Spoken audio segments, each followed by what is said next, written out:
যে যায় তখন কিন্তু তার খুব স্বাভাবিকভাবে মন মানসিকতা ভালো থাকে না। তো আমরা দেখেছি তারই বহিঃপ্রকাশ, তামিম যখন রিটায়ারমেন্টে যায় চিটং এ প্রথম ওয়ানডের পরে আফগানিস্তানের সাথে, তো তামিম কিন্তু কথা ঠিক মতো বলতেই পারেনি, কান্নাকাটি করেছে এবং তারপরে তামিম কিন্তু রিটায়ারমেন্টে গিয়েছে।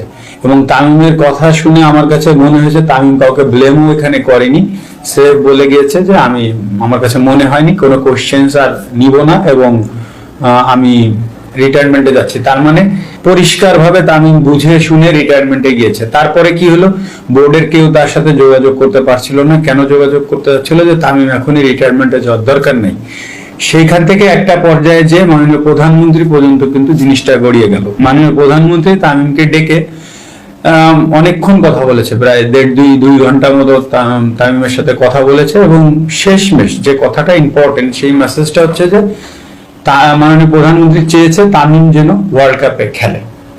তো তামিমকে যে আদেশটা করেছিল মাননীয় প্রধানমন্ত্রী, তামিমও তার বহিঃপ্রকাশটা ছিল, তারপরে এসে মিডিয়ায় প্রেস কনফারেন্সে সে কিন্তু বলেছে যে মাননীয় প্রধানমন্ত্রী আমাকে বলেছেন খেলতে, অবশ্যই এরপর আর কোনো কথা নেই, আমি অবশ্যই খেলবো।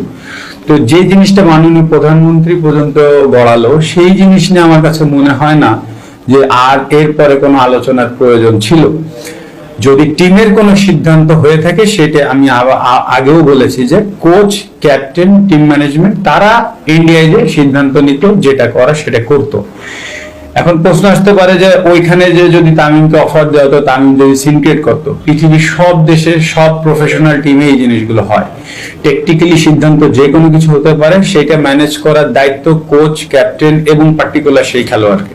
সেখানে যে যদি এমন কিছু হতো তামিমের পছন্দ হচ্ছে না, বা তামিম এমন কোনো সিদ্ধান্ত নিচ্ছে যেটা টিমের ডিসিপ্লিন বা টিমের পরিবেশ নষ্ট হচ্ছে, তো তখন বোর্ড কিন্তু চাইলেই যে কোনো সিদ্ধান্ত নিতে পারে, যেটা আইডিয়ালি হয়ে থাকে সারা পৃথিবীতে। তাই আমার কাছে মনে হয় যে জিনিসটা প্রধানমন্ত্রী পর্যন্ত গড়িয়ে গেল, সেই জিনিসটা আর তামিমকে বদার করার প্রয়োজন ছিল না যে তামিম কোথায় খেলবে, কয় নম্বরে খেলবে, কি করবে। এটা আসলে টিম অ্যানাউন্সমেন্টই হয়ে যাওয়া উচিত ছিল এবং ইন্ডিয়া যার পরে যা কিছু হওয়ার সেখানেই হওয়া উচিত ছিল। অনেকেই আমাকে ফোন করে বলেছে যে আপনি বিসিবিতে গিয়েছিলেন, আসলে কি হয়েছে সেটা নিয়ে একটু বলতে চাই। বিসিবিতে আমি ডাকা হয়েছিল কিছু কথা বলার জন্য, আসলে কোনো সিদ্ধান্তর জন্য না। কারণ কি, আমি বিসিবির কেউ নই, আমি বিসিবির কোনো পোস্টেই আমি নাই যে আসলে টিম সিলেকশন বা যে কোনো কিছু নিয়ে আমি কথা বলতে পারি। তো সেই সুযোগটা আমার নাই। ক্রিকেট নিয়ে কথা হয়েছে, এটা একান্তই ব্যক্তিগত জায়গা থেকে ক্রিকেট নিয়ে কথা হয়েছে এবং সেই জিনিসটা আসলে এমন কোনো বিষয় না যেটা সিলেকশন বা অন্য কিছু। আমি মনে হয় আপনাদেরকে ক্লিয়ার করতে পেরেছি।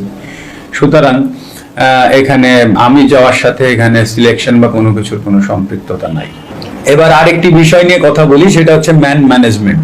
পৃথিবীর যে কোনো প্রফেশন বলেন, ঘরে বলেন, বাইরে বলেন, ছেলে মেয়ের সাথে বলেন, সবাইকে ম্যান ম্যানেজমেন্ট করে চলতে হয়। বাংলাদেশ টিমে ওয়ার্ল্ড কাপ দল দিয়েছে হয়তো বা 15 জনের, স্ট্যান্ড বাই হয়তো বা 2 জন বা 3 জন যাবে, তাই ছাড়া কিন্তু 30 জনের